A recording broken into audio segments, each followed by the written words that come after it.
What's up YouTube, Dale here from Zephyr, and today I'm going to be bringing you a budget Tenpai profile.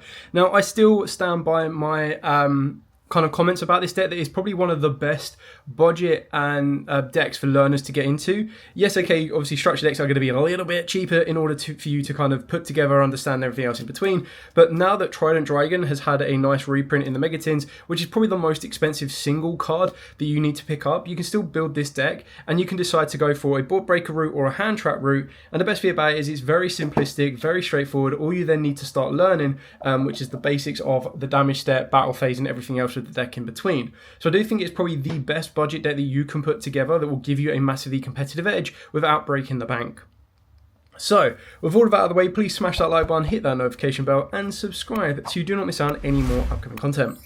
Diving headfirst into the profile, we're going to start off with the Tenpais themselves. So you're going to be playing at triple Tenpai Dragon Hydra. Now this one is about I picked mine up for €4 a copy, which works out about £10. So it should be relatively cheap to pick these up. Everything else from that point on is just commons that you should be able to get from your friend for free. They were being sold here for like €1, but honestly I think that's the least they're going to be selling cards for. But I think you can very easily get these on a friend for free. So 3 Pydra, 3 Chandra. I still play 2 Fadra, but I understand when people are going to 2 because I side out 1 anyway. And then 2 Genroku, followed up by the single Dora Dora. Now Genroku is obviously the only one that isn't a common, but this one is like €5 to €7 a copy. So again, not going to be breaking the bank to be picking this one up. And Dora Dora is just another route as a starter because you're going to want to be able to get into something like your Chandra, especially with Pydra being a massive target now that you don't have as much consistent access to the field spell. One card that is entirely up to you whether you want to side this or main this. If you're not going to main this, you can side it and use Harpy's Feather Duster. I personally quite like the idea of maining it because if there are these odd scenarios where I'm made to go first, this card can actually put in a lot of work depending on the matchup, and you will adapt it to the local environment that you're taking this to. So I'm main decking the Kwakemiru Drago. It's just one of the ones that even in a matchup, if I can't complete the OTK because either I've misplayed or I haven't been able to complete it due to some sort of circumstance on the board, I'm still able to get the Kwakemiru during my opponent's turn, and then that still causes them a lot of issues because being able to lock them out of lights and darks can be massively important, especially when it comes back to your turn and you're still locking them out of lights and darks. It gives you a bit more Nibiru protection even without needing to go too far. And there was a time where actually in the duel when I played this, I summoned this off and I had to link this off with a Chandra on the board, or a Pydra on the board, sorry, to then get into like any link monster, which then gave me the ability of normal summoning down the Fadra and bring back the Pydra and then go full combo. So I think it quite works nicely at 1, but entirely up to you whether you want to main it or side it. And then we've got 3 Bestials, so 1 Magnemute, 1 Baldrake, and 1 Druid Swarm. Now the most important one is Magnemute, so if you can't access Druid Swarm, as that might be a little bit higher up on your cost or your budget list, because it's probably about like £10. I think I've seen £7 for like the super rare. You can just make this a Saronir. It's going to be less disruptive, but the idea is you're going to have treating these as hand traps, and then Magnemute searching out any of your dragons is just invaluable. And then moving on to the other hand traps, of course we are playing triple D-Shifter. This is what makes the deck so good. The fact that the deck can now still OTK under D-Shifter is absolutely insane, and D-Shifter is probably the best anti-meta hand trap right now, which is when if your deck can play Shifter, you bet your bottom dollar they're going to be playing it. The only time the card becomes dead is when you're facing another Shifter deck, which is obviously few and far between. So if your local environment is like heavy with decks that just play Shifter anyway, then of course you would side this out, and then you'd be siding it in on those matchups where you might end up facing Snake Eyes, Yubel, or you name it. The last kind of cards that I was playing for the hand traps in the main deck was 2 Drow and Lockbird. This is just like a last minute kind of decision on this one, that you can either main Nibirus or main this, or of course you can cut Nibirus completely. I just feel depending on the environment you're going to, Nibiru might still be needed for those rogue matchups, and you don't want to be getting yourself into a position or into a format where you go to an environment and the rogue decks can run free because they know there are no Nibirus around. You want them to come up against you, and as soon as they go, yeah, cool, end the main phase, and you just go Nibiru, and they're like, yeah. So like stuff like Madolches, Heroes, and everything else in between. The last of the hand traps is playing triple Infinite Impermanence. Of course, you can very easily play Ash Blossom in here. That would probably be in the space of the 2 Drow and Lockbird. You just adapt it to the environment and what you have access to. Then for the board breaker section of the deck, I'm playing triple Forbidden Droplet. Like, this only clashes with D-Shifter, but the idea is this just gives you such a great advantage for going second, which is exactly what you want this deck to do. And then being able to send cards to set up stuff like Fadra can be really, really important in those odd niche scenarios, but just being able to negate your opponent's boards to then push in for the OTK is exactly what you're trying to do.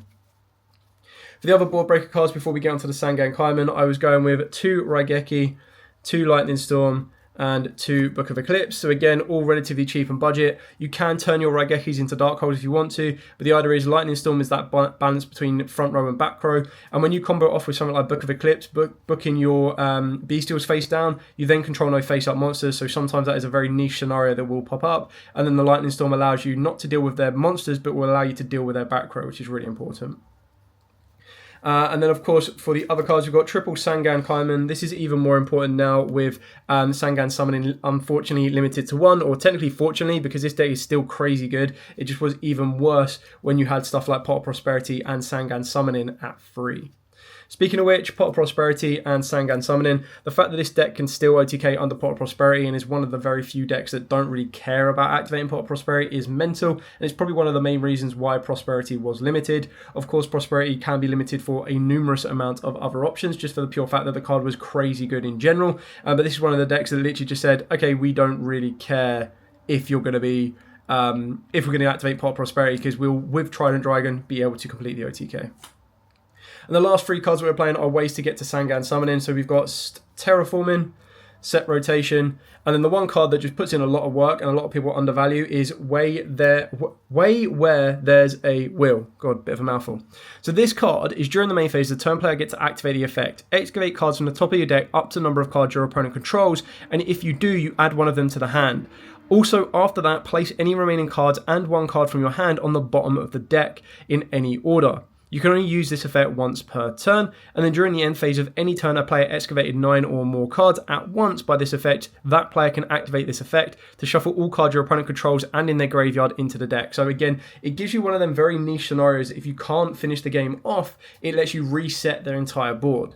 However, more times than not, you're going to be activating this. Obviously, if you get to way where there's a will, your set rotation will be dead, but the idea is either you're going to give this to your opponent and you're going to get Sangan Summoning and push for the OTK, or you're going to go way where there's a will, and this is going to allow you to basically act as a form of prosperity without doing half damage or anything else like that. To get excavate the top 6, it can get you into Pydra, it can get you to Sangan Summoning. Heck, in some of my duels, it was getting me into my board breakers and my side deck cards, and a lot of people would just let this resolve because it's not named Pot of Prosperity. Like usually when a card's named Pot of Prosperity, you would be tempted to stop it when you could do, but more times than not they let you activate this and resolve this and go, what's the worst that can happen, and you can reveal any of your insane board breakers or even starters that you're already comboing off with the board breakers that you might have already opened, and then that will only help you lead you to game. So I think it's a very undervalued card that I think in this deck can do incredibly well, and the fact that it allows you to play a card like Set Rotation, which just helps you get into your Sangan Summoning, is also massively helpful. I know the other ways of this is by being able to play Kashtira Fenrir alongside the field spell, but honestly I think you're adding 3 more cards to the deck when I feel that Where There's a Will is just a little bit better, that can help you give a couple of different options.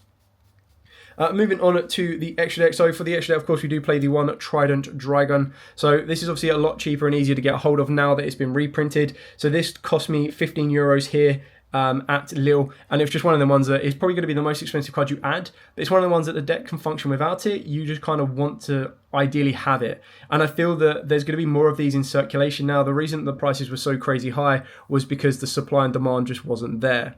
Now with the Megatins, I feel that there are loads of floating around. I've seen loads here at YCS Lille, some at like €18, some at €15. It really depends on where you're looking to pick it up. And then, of course, you've got Ruddy Rose and Black Rose Moonlight. Of course, Moonlight is a little bit more expensive. I think you can pick one up for like €5 to £5. But again, none of these are absolute staple. Like the only staple ones that you'll always go through will be stuff like your Bident Dragon and your Transcendent Dragon. Everything else from that, you might dip in and out of depending on the format. Now, I know Samurai Destroyer is also considered to be an expensive one, but I've been seeing them here at YCS Lille for like €5, which is absolutely mental. Again, this is one of the ones that is only going to be utilised in the Yubel matchup. But if you don't have access to this, of course, you do have other options like the Olai's Meteor Burst, and then you would adapt your deck depending on what else you have access to. Like if you were lucky enough to get an SP Little Knight, you can add that in here. If you're lucky enough to have a Promethean Princess or a route into the Raging Phoenix, you can add those in here too. Black Rose Dragon, very rarely have I actually summoned this, but there will be those times when you summon it and you're like, God, I'm so happy that I did. We've then got the one Striker Dragon. Now, obviously, this is going to be more relevant if you do have access to SP Little Knight, because you turn one of your dragons into this, and then you turn this into your SP Little Knight. But more times than not, we're just going to be using this if you have opened up a Far Draw, or you've opened up something along the lines of a Kaiman and you need to get a dragon to the graveyard to make that utilized for you, you can turn it into a striker dragon, go to battle phase, activate Kaiman, summon down your Fardra Revive from the graveyard. Hieratic Seals, I think you could very easily double this up if you wanted to, just for those grind game scenarios, but really comes up to you. And then the last 4 cards we are playing are, surprise, surprise, Ultimate Slayer targets. So you've got the one Evil Twin Trouble Summoning for your links, you've got Elder Entity Ints for your fusions, you've got the Mere Logic Agitator, this is going to be for your XYZs, and then I go with the Golden Cloud Beast Malong for the Synchros. So all of these have additional effects when they're sent. And the Tis lets you target a card on the field and destroy it. Malong lets you target a face-up card your opponent controls and return it to the hand, so you get a bounce. The XYZ lets you negate a card, and then the Link can also let you send a card if you send, in the side deck, the Evil Twin from the deck to the grave. Now this might be a little bit expensive. I haven't really checked this one because it's only had like 1 print, I believe. So if you don't have this, don't really worry. It just means that you're not going to get a second effect when you send a Link, and you can very easily trade out your Evil Twin Trouble Sunny for something along the lines of a Ferrogy, which will give you another draw and a put back to the top of the deck. So you do have other options should you need to.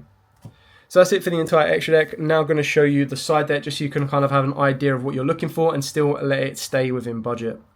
So for the side deck, of course, we are playing the one Harpy's Feather Duster. Like I said, this can be mained in space of the Drago if you want to as well. I kind of jumped the gun a little bit on this one. I should probably do monsters first. So for the monsters, I've gone with 2 Nibiru and triple Ghost Sister and Spooky Dogwood. Just for those time con options, Tenpai shouldn't really be going into a grind game, but you will find those times when that happens, and you want to make sure that if they're going first with burn damage, or they make you go first, that you still have a way to win the duel without needing to... You kind of make it as hard for your opponent as possible. The last monster is the Evil Twin, and then obviously with the rest of the cards you can bump some of them up to 3. So the one that I'm only playing at 2, again jumping around a little bit, is 2 Solemn Judgment, but again you can very easily place it 3 if you want to. It's just one of the ones that if your opponent does try and break your board or does try and stop you getting into that Drago, you're actually able to kind of protect yourself a little bit more. And then of course I'm playing triple Cosmic Cyclone, pretty standard to deal with back row, followed up with triple Ultimate Slayer. Now again, you have the option to go for more board breakers if you want to. What I quite liked about Ultimate Slayer is I did have some flex spots in the extra deck. Yes, I could use a card like Super Poly, but I feel that that doesn't really fit within the format right now. I feel there's a lot of ways that decks can play around it and change it up a little bit, whereas I felt that Ultimate Slayer did give my opponent a lot of what is that card? What does it do? Why are people not playing this? Or just hang on, people still play that? And you're like, yeah, cool, I'm sending as cost anyway. So it means that as long as I'm able to trigger the card that I'm sending, I'm going to get a 2 for 1. Which means, okay, if they have another card to respond with Ultimate Slayer to then try and negate the Ultimate Slayer, then by all means they can do. But the fact they can't respond with monster effects is really important. And the fact you send as cost is also really important. It's both a blessing and a curse. The blessing is the fact you send as cost, so if you're not under shifter, you're going to be able to get a secondary effect off.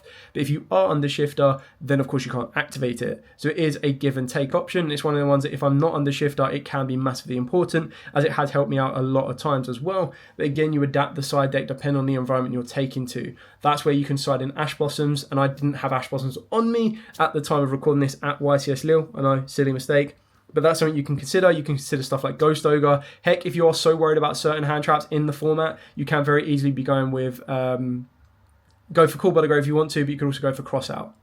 I feel what makes Tenpai so good, and definitely a good budget option to be looking at for the future as well, is it's one of them decks that because it's going to want to go second, it doesn't really worry about the new Flunder card, because more times than not, the new Flunder card is only going to be in decks that want to go second. So it means it can utilize the new Flunder card, but it also means it doesn't run headfirst into the new Flunder card. And if it does run into the new Flunder card, it's very rare, because very easily what you'll be doing is you're either going to summon twice from the extra deck, so you'll go with your Bident Dragon into your spheres, or you're just going to go straight to your spheres, and then straight away they're only going to get 1 draw, and you're still going to Drago lock them. So it then comes down to, have they got the out for the Drago lock, and if they don't, you're going to be able to push in for the OTK the next turn, because that's where the Drago lock helps you, because it locks your opponent down, but doesn't really lock you down. And that is pretty much it for the entire profile.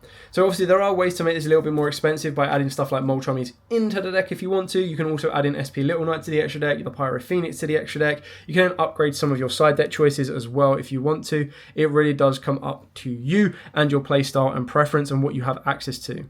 That being said, because of the reprint of Trident Dragon, the deck is still incredibly budget in my opinion. And when I say budget, I say it's probably like $100 or less that you can put this entire deck together for. There might be some that might be a little bit more expensive than first expected, but I don't feel that there's anything outside of the core cards that are irreplaceable. I feel there's a lot of cards in here that you're like, okay, cool, well, I don't own that hand trap, I don't want to play that hand trap, I'm going to play this card instead. I don't own that board breaker, I'm going to play this board breaker instead. So you've got a lot of options that you can try and change these around and change them up for, just to make sure that you stay within your budget requirements and you're still able to get the exact same out goal that you need.